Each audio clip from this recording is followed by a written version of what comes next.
LPST സമരത്തോട് സർക്കാർ മുഖം തിരിച്ചാൽ പ്രതിഷേധം ശക്തമാക്കാൻ ഡിവൈഎഫ്ഐ. നിരന്തര സമരത്തിലേക്ക് കടക്കാനാണ് ആലോചന.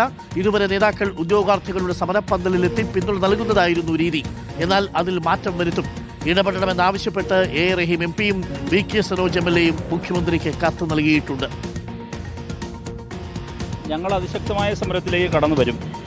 ഇവിടെ ഇപ്പോൾ വന്നിരിക്കുന്ന ഒരു വലിയ പ്രശ്നം ഇവരുടെ ആരോഗ്യ നിലയാണ്. ഇവരുടെ ജീവൻ വെച്ച് പന്താടുന്ന ഈ രാഷ്ട്രീയ പ്രവർത്തനം ബഹുമാനപ്പെട്ട മുഖ്യമന്ത്രി അവസാനിപ്പിക്കണം. ഇവരെ വിളിച്ച് ചർച്ചയ്ക്ക് തയ്യാറാകണം. അവർ അടിയന്തരമായി ആവശ്യപ്പെടുന്നത് ഞങ്ങളെ കേൾക്കണം, ഞങ്ങളുമായി ജനാധിപത്യപരമായ ഒരു ഡിസ്കഷന് തയ്യാറാകണം. ഈ ജനാധിപത്യ വിരുദ്ധമായ സമീപനം തുടർന്നാൽ ഇവരുടെ ജീവൻ വെച്ച് കളിക്കാനാണ് സർക്കാരിൻ്റെ ഇനിയുമുള്ള പദ്ധതിയെങ്കിൽ അതിശക്തമായ സമരത്തിലേക്ക് ഡിവൈഎഫ്ഐ വരും. ഡിവൈഎഫ്ഐ ഇപ്പോൾ ഐക്യദാർഢ്യപ്പെട്ട് നിൽക്കുകയാണ്. ഞങ്ങൾ സമരത്തിൻ്റെ മുൻനിരയിലേക്ക് വരും എന്ന കാര്യത്തിൽ തർക്കമില്ല. അത് ശക്തമായ പ്രക്ഷോഭം തന്നെയായിരിക്കും. മുഖ്യമന്ത്രി നേരെ മൂക്കിന് മുമ്പിൽ ഈ തെരുവിൽ സമരം ചെയ്യുന്ന ഇവരെ കാണാൻ മുഖ്യമന്ത്രി തയ്യാറാവുന്നില്ല. ഈ സമര ഗേറ്റ് തുറന്നിട്ടിരിക്കുന്നു എന്നായിരുന്നല്ലോ ആദ്യത്തെ മുഖ്യമന്ത്രിയുടെ PR വർക്ക്. അപ്പോൾ PR വർക്ക് മാത്രം മതിയോ? അതാണ് ഞങ്ങൾ മുഖ്യമന്ത്രി ചോദിക്കുന്നത്. ഈ സമര ഗേറ്റ് മുമ്പിൽ തന്നെയാണ് ഇവർ കിടക്കുന്നത്. അപ്പോൾ സമര ഗേറ്റെല്ലാം തുറന്ന് ജനാധിപത്യത്തിൻ്റെ പുതിയ വായു ശ്വസിക്കാൻ ഞാൻ അനുവദിച്ചിരിക്കുന്നു, എൻ്റെ ഭരണത്തിൽ വലിയ മാറ്റം സംഭവിച്ചിരിക്കുന്നു എന്ന് പറഞ്ഞ മുഖ്യമന്ത്രി ഈ സമരം കാണാതെ പോവുകയാണ്. കാണാതെ പോകുന്ന മുഖ്യമന്ത്രി കണ്ണു തുറപ്പിക്കാൻ ഡിവൈഎഫ്ഐ അതിശക്തമായി ഈ തെരുവിലേക്ക് കടന്നു വരും. റഹീസ് റഷീദ് ഇപ്പോൾ സമരപ്പന്തലിലുണ്ട്. റഹീസ് റഷീദ്, നിരവധി കമന്റുകൾ നമുക്ക് വരുന്നുണ്ട്. ഒരുപാട് പേരുടെ പിന്തുണ LPST ആർജിച്ചു വരികയാണ്. ഡിവൈഎഫ്ഐയും പ്രത്യക്ഷ സമരത്തിനൊരുങ്ങുകയാണോ LPST ഉദ്യോഗാർത്ഥികൾക്കൊപ്പം? അവരുടെ സമരം സർക്കാർ കാണുന്നില്ല എന്നൊരു പരാതി ഉദ്യോഗാർത്ഥികൾക്കുണ്ടോ? റഹീസ് റഷീദ് നമുക്കൊപ്പം ചേരും. സമരപ്പന്തലിലാണ് റഹീസ് റഷീദ് ഉള്ളത്. പ്രിയപ്പെട്ട പ്രേക്ഷകരെ, LPST അതായത് ലോവർ പ്രൈമറി സ്കൂൾ ടീച്ചേഴ്സിൻ്റെ നിയമനം വേഗത്തിൽ നടപ്പിലാക്കണമെന്ന് ആവശ്യപ്പെട്ടുകൊണ്ടാണ് പലതരത്തിൽ അവർ സമരം ചെയ്തു. അവർ പുല്ലുവരെ തിന്ന് സമരം ചെയ്തു, നിരാഹാരം ഇരിക്കുകയാണ്. സ്വാഭാവികമായും സർക്കാർ ഇത് കണ്ടില്ലെന്ന് നടിക്കാൻ പാടില്ല. റാങ്ക് ലിസ്റ്റിൽ ഉൾപ്പെട്ടിരിക്കുന്നവർക്ക് നിലവിൽ വേക്കൻസിയുള്ള എല്ലാ സീറ്റുകളിലേക്കും നിയമനം നടത്താൻ എന്താണ് ഇത്ര തടസ്സം? റഹീസ് റഷീദ് നമുക്കൊപ്പം ചേരുന്നുണ്ട്.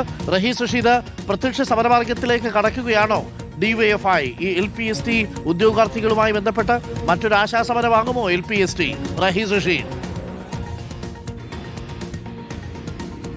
അരുൺകുമാർ, അതിനുള്ള സാധ്യതയുണ്ട്. കാരണം LPST സമര സമിതി നേതാക്കൾ സമരം നടത്തുന്ന ഈ ചെറിയ ടാർപോളിംഗ് വലിച്ചു കെട്ടിയിരിക്കുന്ന സ്ഥലത്തിന് ഒരു 10 കാലടി മുന്നോട്ട് വെച്ചാൽ അവിടെ VD സതീശൻ എന്ന മുഖ്യമന്ത്രി ഇരിക്കുന്ന സ്ഥലമാണ്. അതിനപ്പുറത്ത് N ഷംസുദ്ദീൻ എന്ന പൊതുവിദ്യാഭ്യാസ വകുപ്പ് മന്ത്രി ഇരിക്കുന്ന സ്ഥലമാണ്. പക്ഷേ 36 ദിവസമായി ഓൾ കേരള LPST റാങ്ക് ഹോൾഡേഴ്സിന്റെ അനിശ്ചിതകാല സമരം ഇവിടെ നടക്കുന്നു. ആ തരത്തിൽ ഒരു ചർച്ചയ്ക്ക് ഔദ്യോഗികമായി വിളിച്ചു നടത്തുന്ന തരത്തിലുള്ള ചർച്ചകളൊന്നും നടത്തിയിട്ടില്ല. 12ാമത്തെ ദിവസമാണ് ഈ കിടക്കുന്ന വളർമതി ടീച്ചർ നിരാഹാര സത്യാഗ്രഹം കിടക്കുന്നത്. ആകെ ഈ കാണുന്ന ഗ്ലൂക്കോസിന്റെ പിൻബലം മാത്രമാണ് അതിപ്പോൾ കഴിഞ്ഞതുകൊണ്ട് ഊരിയിട്ടിരിക്കുകയാണ് എന്ന് തോന്നുന്നു. 12 ദിവസമായി ഈ കിടപ്പ് കിടക്കുകയാണ്. ഒരു തരത്തിലുള്ള ഒരു അനക്കവും, അല്ലെങ്കിൽ നിങ്ങളെ ഒന്ന് വിളിച്ച് ഞങ്ങൾ സംസാരിച്ച് നിങ്ങൾക്ക് പറയാനുള്ള ഞങ്ങൾ കേൾക്കാം, എന്താണ് ഞങ്ങൾക്ക് ചെയ്യാനുള്ളതെന്ന് നോക്കാം എന്ന് പറയാനുള്ള ഒരു ഇടപെടൽ പോലും സർക്കാരിന്റെ ഭാഗത്തു നിന്ന് ഉണ്ടാകുന്നില്ല എന്നാണ്. പലതരത്തിലുള്ള സമരങ്ങൾ ഇന്നിവർ ചിതയൊരുക്കിയാണ് സമരം നടത്തുന്നത്. സർക്കാർ മുഖം തിരിച്ച് തന്നെ നിൽക്കുകയാണ്. തീർച്ചയായും ഇതുവരെ ഞങ്ങൾക്ക് അനുകൂലമായിട്ടുള്ള ഒരു നിലപാട് സർക്കാരിന്റെ ഭാഗത്തു നിന്ന് ഉണ്ടായിട്ടില്ല. ഉണ്ടാവും തന്നെയാണ് ഞങ്ങൾ പ്രതീക്ഷിക്കുന്നത്. ഇന്ന് സമരം 12ാം ദിവസം പിന്നിട്ടിരിക്കുകയാണ്, നിരാഹാര സമരം. ഞങ്ങൾ സമരം ആരംഭിച്ചിട്ട് 35 ദിവസം കഴിഞ്ഞു. ഇതുവരെയായിട്ടും നമുക്ക് അനുകൂലമായിട്ടുള്ള ഒരു ഇടപെടലും സർക്കാരിന്റെ ഭാഗത്ത് ഉണ്ടായിട്ടില്ല. കഴിഞ്ഞ തവണ പല കോൺഗ്രസ് നേതാക്കളും ഞങ്ങളുടെ സമരപന്തലിലെത്തി ഞങ്ങൾക്ക് ഐക്യദാർഢ്യം പ്രഖ്യാപിച്ചിട്ടുള്ള ആളുകളാണ്. ഇതുവരെയായിട്ടും കോൺഗ്രസ് നേതാക്കളാരും ഞങ്ങൾക്ക് വേണ്ടി. അന്ന് പ്രതിപക്ഷ നേതാവായിരുന്ന VD സതീശനും പിന്തുണ അർപ്പിച്ചിരുന്നു. ധാരാളമേ അർപ്പിച്ചിരുന്നു. എന്നാൽ ഇപ്പോൾ നോട്ടിഫിക്കേഷൻ വേഗത്തിൽ തന്നെ നൽകുമെന്ന് പറഞ്ഞു. എന്നാൽ അത് മാത്രം കൊണ്ട് കാര്യമില്ല. നോട്ടിഫിക്കേഷൻ നൽകിയിട്ടും വേക്കൻസികൾ ഫില്ലാകാതെ അടുത്തൊരു കോള് പിന്നെയും വിളിച്ചു കഴിഞ്ഞാൽ ആ ഉദ്യോഗാർത്ഥികൾക്കുള്ള ജോലി എവിടെയാണുള്ളത്? ആദ്യം ജോലിയാണ് വേണ്ടത്.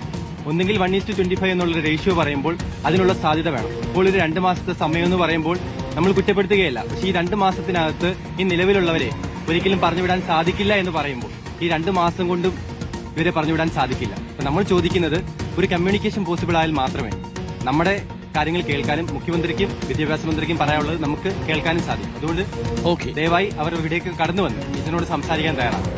അതാണ് അരുൺ, ഒരു ന്യായമായ ആവശ്യമാണ്. ഒരു കമ്മ്യൂണിക്കേഷൻ നടക്കണം. അത് എന്ത് എന്നതല്ല, ഒരു ജനാധിപത്യ രാജ്യത്ത് അങ്ങനെയാണല്ലോ. പക്ഷേ അതിനുള്ള ഒരു രീതി പോലും സർക്കാരില്ല. ആ ടീച്ചറോട് നമുക്ക് പ്രതികരണം എടുക്കാൻ പറ്റുന്ന അവസ്ഥയിൽ പോലുമല്ല.